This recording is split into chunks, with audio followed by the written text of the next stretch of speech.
Hey everybody, Matt Johnston here, and we're back. We're still talking a little bit about sexual harassment, and we're going to continue on that theme a little bit, but we're going to take a look at some of the sort of not so easy to spot behaviors that can constitute sexual harassment. Before we get started though, please do me a favor and click that subscribe button that you see right down there. And if you want to get a notification when we have posted new content, hey, this is a good time to do it. You can click that little bell down there and you will get it. So I'm still following on from the bombshell report from the New York State Attorney General's about the sexual harassment conduct of Governor Andrew Cuomo. And the conduct that was described in the AG's report is pretty graphic. It is probably the closest thing to a slam dunk sexual harassment case as I have ever seen, other than me sitting in a room when a boss asks a subordinate to have sex with them. That's about it. I've rarely seen allegations so thoroughly investigated and so well substantiated and so glaringly obvious sexual harassment. But I want to talk about some situations in which the sexual harassment is not quite as noticeable, where it's not quite as simple to see, and quite frankly, it's often much more subtle than people may think. Now, unfortunately and sadly, a lot of sexual harassment still takes place that is very obvious. Yes, there are still situations in which superiors will ask subordinates for sexual favors in order to have a promotion or something along those lines. That's very obvious. That quid pro quo kind of thing is disgusting, and it is still shockingly occurring on occasion. But really, most of the sexual harassment, at least in my experience, so this is just my limited experience, most sexual harassment has something to do with things that are a little bit more subtle behavior. Now, one of the things that was often discussed in the AG's report is the fact that Governor Cuomo would refer to his female subordinates as honey, darling, sweetie, things like that. Most people might not think of that as a particularly egregious thing. A lot of people might say, oh, well, he's just being friendly. In the South, it's quite common to refer to people as sweetie and things of that nature. But it's not professional. And it can create a hostile work environment. See, part of the problem is that Governor Cuomo probably did not refer to his male subordinates as honey, sweetie, darling, things like that. So he's only singling out females. And chances are he's singling out younger, more attractive females on whatever measure you want to be looking at in terms of attractiveness. So that creates an environment in which some people feel demeaned. It is sexual discrimination, and sexual harassment is a form of sexual discrimination. So the governor was treating his female staffers differently than his male staffers. And in doing so was creating an environment that was not only just hostile, but flat out toxic. So pay attention to how employees address one another. Most of us will address our employees as their first name or something along those lines. And that is, of course, professional. But if you start using nicknames and appellations and things of that nature where you're referring to somebody as hun or sweetie or things like that, that could create a problem. Being in Frederick, Maryland, not far from Baltimore, in Baltimore, for those of you who don't know, the word hun is quite a common use.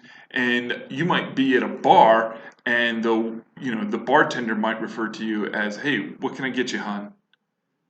Those kinds of things happen. That is still technically harassment. So be mindful of how people address each other. It's that subtle little thing. Other little things might be, discussions of particular people, their dress, their appearance. These kinds of things often create a negative sort of environment because people are making comments about a particular person or a particular group of people and how they are dressed. Okay?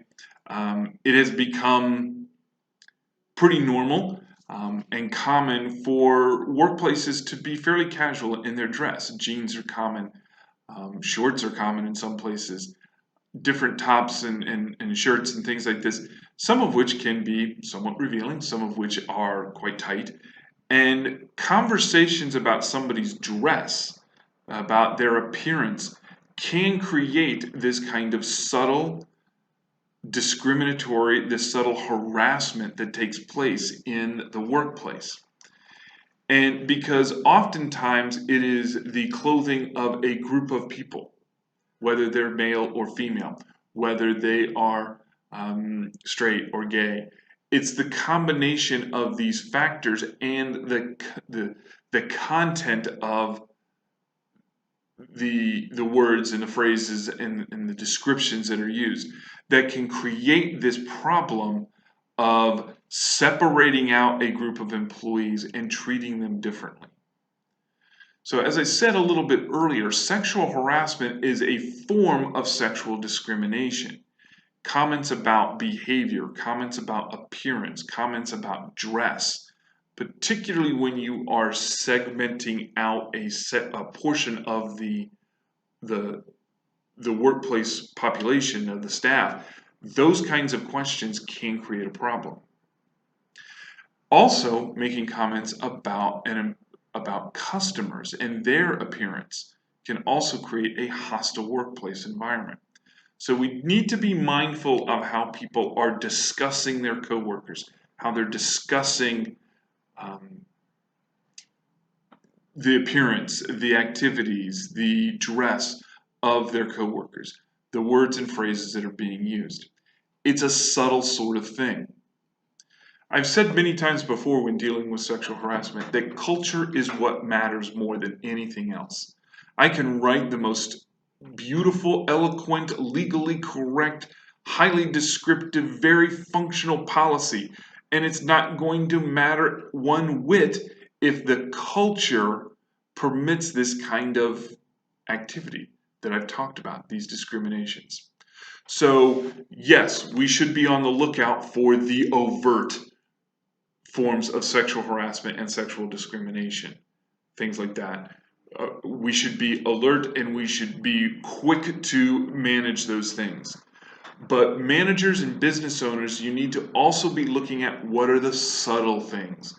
How do people engage? How are they engaged?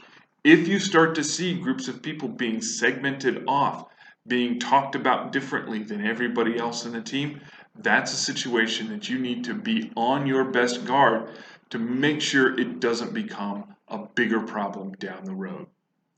Sexual harassment, sexual discrimination are very rarely just the big overt things. It may be the big overt things that rings the alarm bell, but it is the small, the subtle, the little things that we might not initially think about that could lay the groundwork for creating a culture where the big violations can happen. I hope you're getting something out of these videos. I hope you enjoy these videos. I really would like to hear from folks if there's something that you would like for me to talk about. You can do that by sending us an email. You can go to our website and submit it on the contact page. Go to mattthelawyer.com, click on the contact, and you'll be able to send us something. In the meantime, if you want to subscribe to this particular channel, you can hit the button that you see right up here. And if you want to see other content, click this little button that you see right up there. In the meantime, go out and watch some live soccer. You won't be sorry. Bye-bye.